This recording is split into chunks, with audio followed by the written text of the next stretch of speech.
Gusto mo din ba gumawa ng ganito kasarap at smooth na ice cream? Pwes panoorin mo tong video na to hanggang dulo dahil tuturuan ko kayo.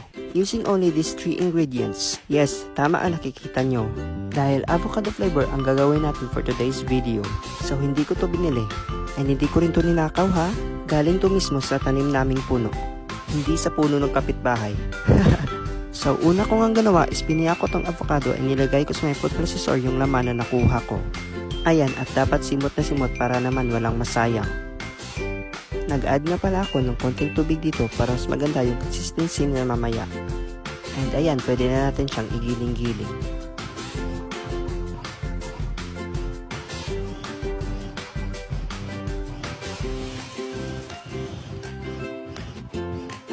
And nung naging ganito na nga yung itsura niya is okay na yan and isi-set aside muna natin itong avocado. Dito naman tayo sa may cream mixture niya. Gumamit pala ako dito ng isang lata ng creme densada and isang pack ng all-purpose cream. Any brand will do. And advice ko lang na i-chill nyo muna yung gagamitin yung creme densada and cream para mas maganda yung kalalabasan niya mamaya pag binixer nyo na.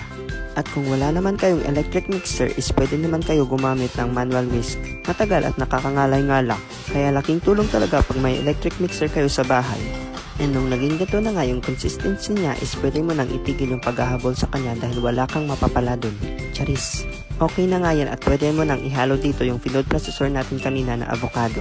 And imimixer lang natin sila para magbantay sila all together. At nung nagkahalo-halo na nga sila is pwede na yan. And ganyan yung magiging itsura niya. Pwede din kayo mag-add ng food coloring dyan if gusto niyo ng darker color. And ako nga is okay na sa akin yung ganitong kulay. Very natural lang yung pagka-green niya. At ayan, pwede na natin siyang ilipat sa malinis na lalagyan and freeze overnight. Optional lang din naman if gusto nyo magdagdag ng condense kung gusto nyo ng matamis. Pero okay naman pagka-sweet niya. Diabetic friendly but I want a little bit of sweet pa kaya nagdagdag ako ng konting condense dyan. Hindi ko lang napakita. Ayan at ready na siyang ipasok sa freezer. Takpan nyo lang siya na maayos para hindi naman matapon.